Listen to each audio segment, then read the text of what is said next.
santidade. Esta é a geração dos que procuram o Senhor. Quem são esses, vestidos com roupas brancas, e de onde vieram? Esses são os que vieram da grande tribulação, lavaram e alvejaram suas roupas no sangue do Cordeiro. Quem são os santos? Os santos são aqueles que passaram pela tribulação da vida, mas não se deixaram acabrunhar por essas tribulações, mas pelo contrário, passaram pelas tribulações e saíram vencedores. Amados irmãos, às vezes custa aceitarmos, é difícil demais aceitar esta verdade, ou seja, que a tribulação gera em nós a santidade. Nós não podemos, amados irmãos e irmãs, descartar ou fugir da tribulação, porque esta tribulação, ela forja os santos. Os grandes santos não são aqueles que vivem num paraíso terrestre, sem enfrentar as dificuldades, sem se colocar na luta da vida.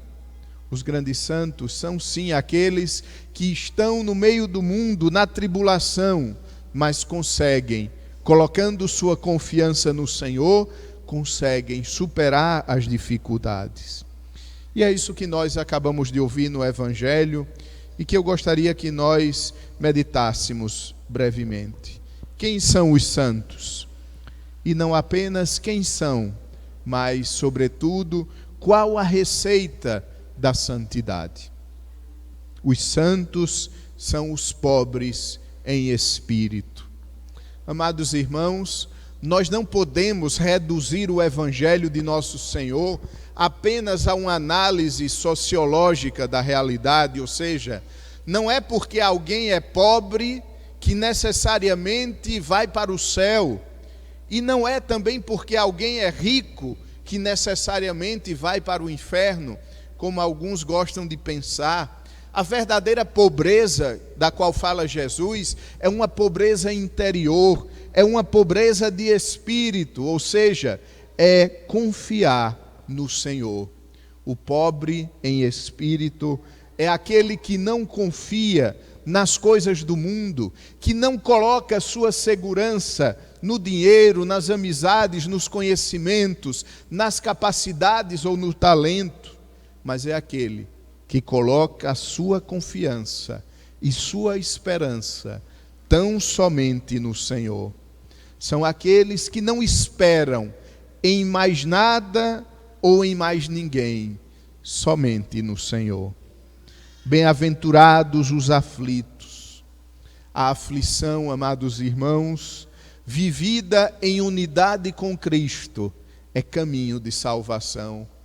A aflição de uma mãe que vê o seu filho no mundo das drogas é caminho de santidade para ela e para o mundo, que a vê resignada aos pés da cruz do Senhor.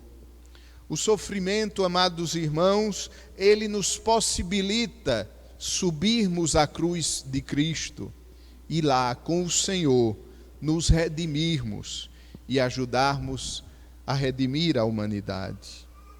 Bem-aventurados os mansos. O santo é aquele que vive a mansidão. Nosso Senhor disse: aprendei de mim, que sou manso e humilde de coração. O verdadeiro santo é aquele que tem uma humildade tão profunda e tão arraigada que o faz tratar todas as pessoas com mansidão. Às vezes nós somos mansos com uns e nós somos bravos com outros. A mansidão que vem de Cristo nos faz tratarmos a todas as pessoas como sendo visita do Senhor, como sendo sinal de Cristo na minha vida. Amados irmãos, a mansidão ela ainda tem uma outra característica. A mansidão atrai para o Senhor. se nós formos mansos, se nós tratarmos bem as pessoas, nós iremos conquistá-las para Cristo. A verdadeira fé não se conquista por meio da espada. A verdadeira fé é seduzir através do amor de Cristo.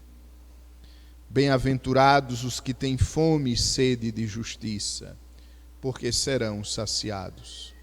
O santo é aquele apaixonado pela justiça. E o que é a justiça? A justiça é dar ao outro o que é do outro.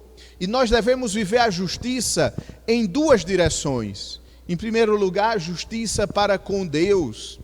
Amados irmãos, não existe pessoa no mundo mais injustiçada do que Deus. Porque Deus dá tudo e nós atribuímos aquilo que Ele nos deu a outras coisas. Uma das passagens mais chocantes do Antigo Testamento é quando o povo de Deus que estava oprimido no Egito, o povo de Deus que estava sofrendo por tantas gerações no Egito, enfim consegue, atravessando o Mar Vermelho, sair debaixo do imperador do Egito, do faraó, e agora tem sua liberdade restituída. E, no entanto, enquanto Moisés está na montanha recebendo os 10 mandamentos, o que é que o povo de Deus fez? O povo de Deus deu as costas para Deus. O povo de Deus construiu um bezerro de ouro, e diante daquela imagem, daquele ídolo, daquele falso Deus, o povo de Deus dizia: olha, Israel, este é o teu Deus que te tirou do Egito. Não existe injustiça maior.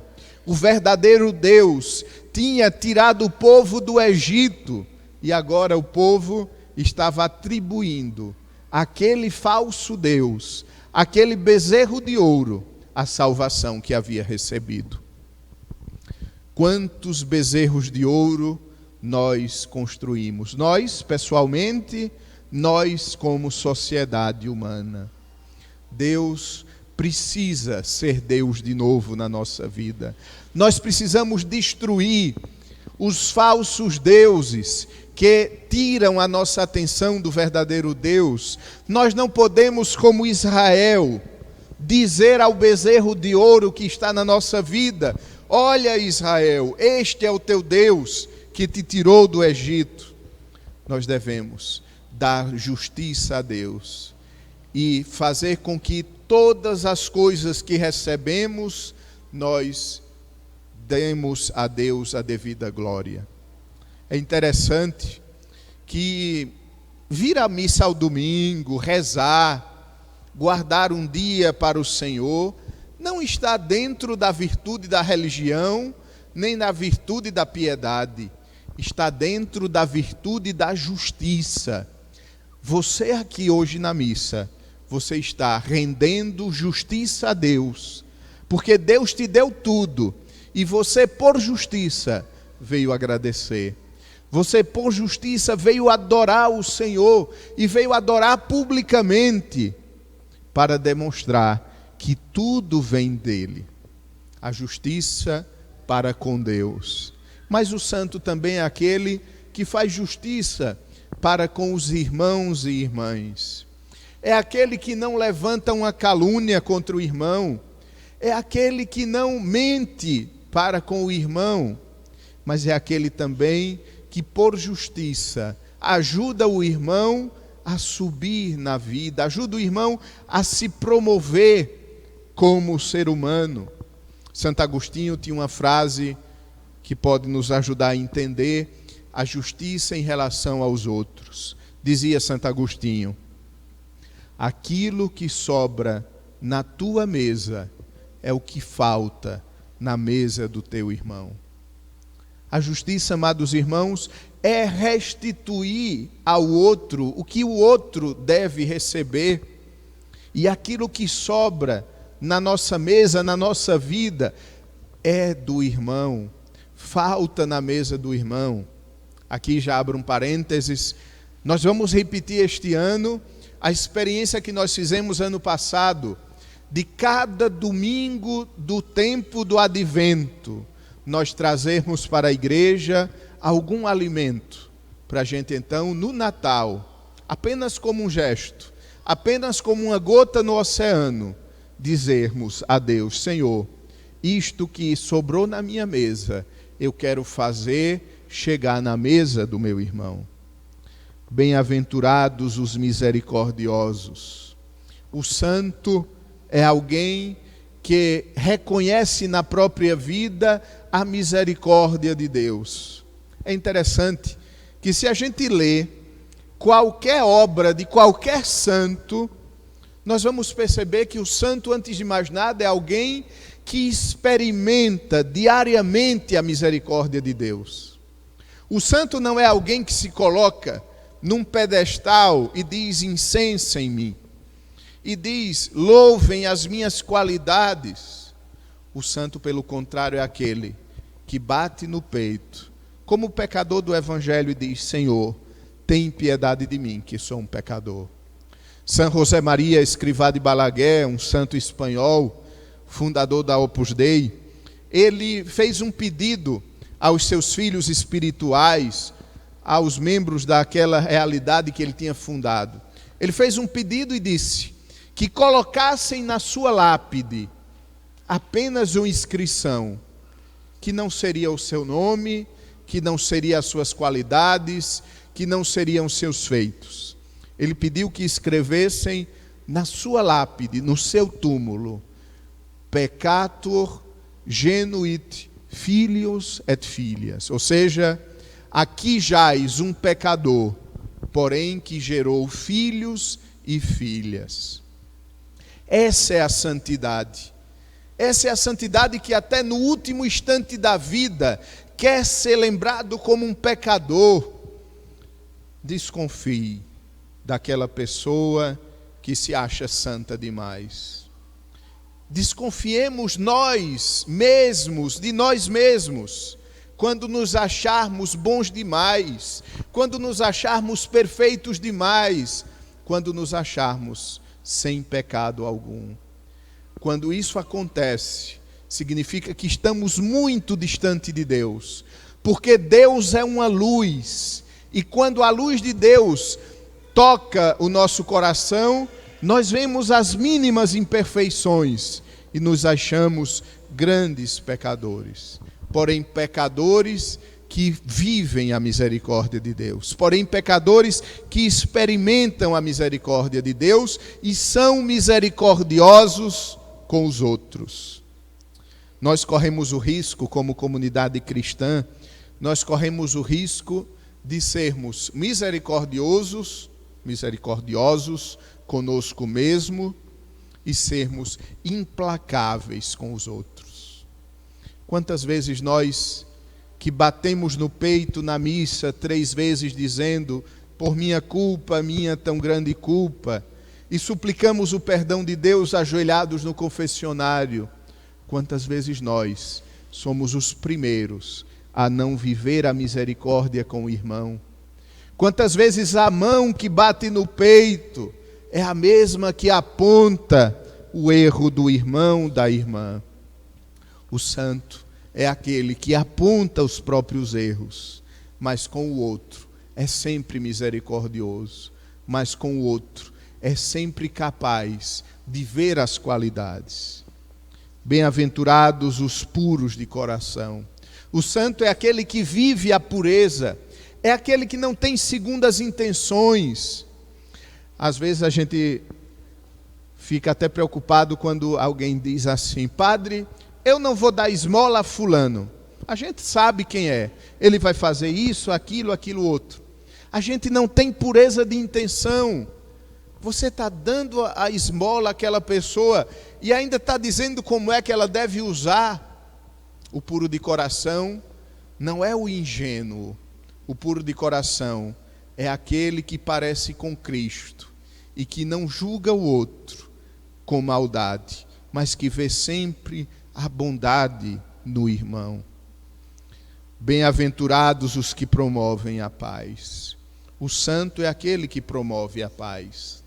O santo é aquele que promove a paz. Onde está? Onde tem um santo, tem paz. Onde tem um santo, tem tranquilidade. Onde tem um santo, tem exigência sim, mas exigência na paz. Dizia ainda São José Maria Escrivá: pax in bellum, a paz mesmo no meio da guerra.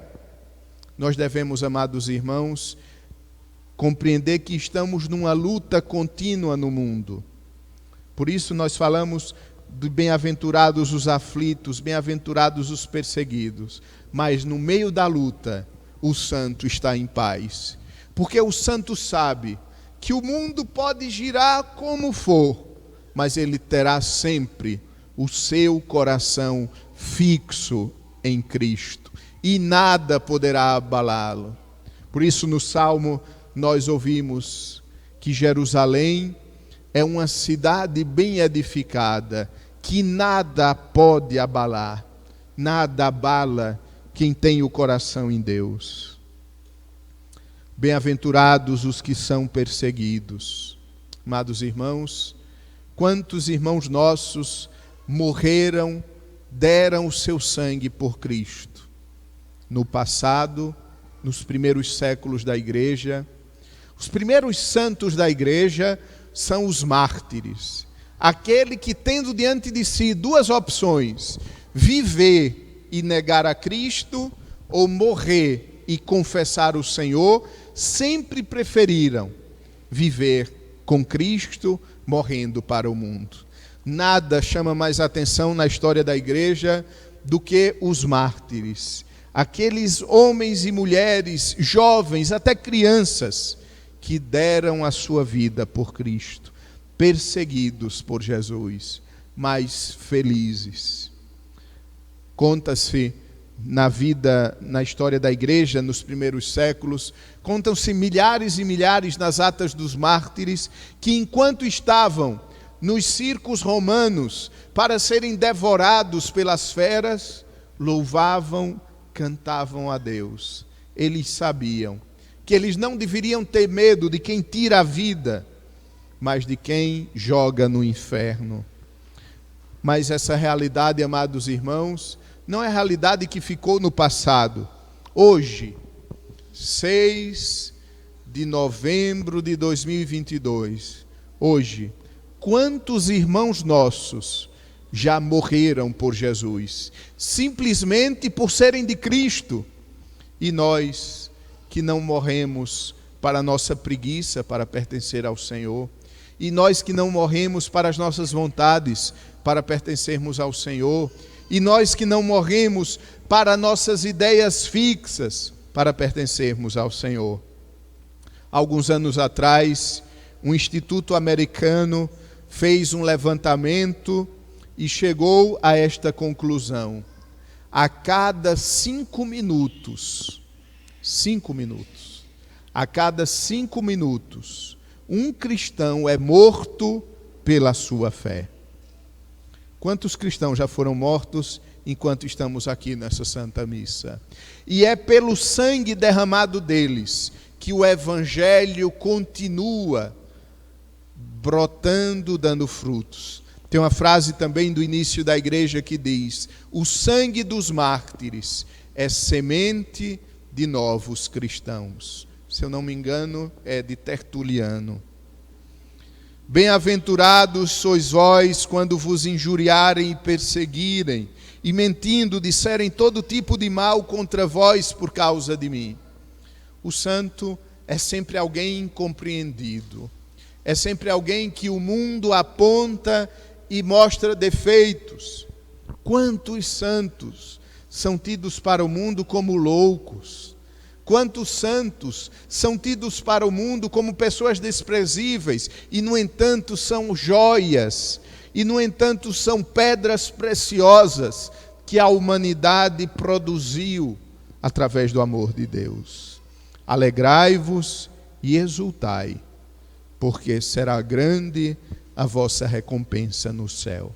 Sim, quem vive as bem-aventuranças, vive a santidade.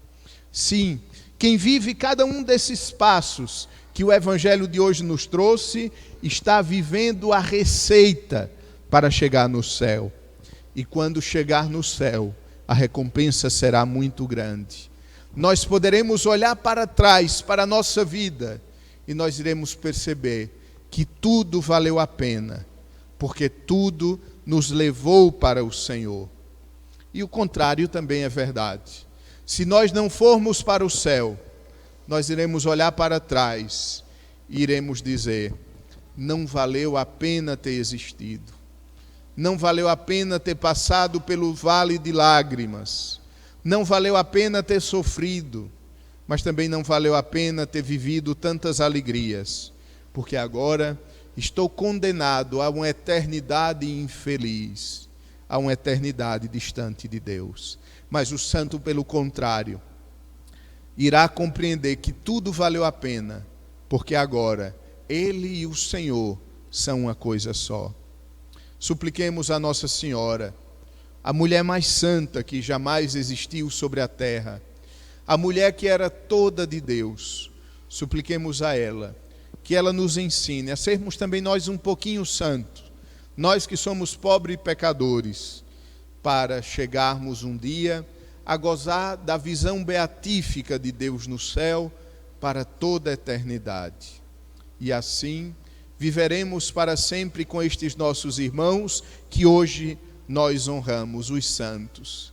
Viveremos com eles, porque eles nos ensinaram o caminho do céu. Não basta ser devoto dos santos, não basta pedir a intercessão dos santos, nós precisamos olhar para eles como modelos, como caminho para chegarmos ao reino dos céus. Amém. E comecemos a santidade vivendo bem esta Santa Missa. Comecemos a santidade vivendo com intensidade os momentos mais belos do nosso dia, que é o nosso encontro com o Senhor. Por isso, de pé, professemos a fé que nos fará santos. Creio em Deus Pai,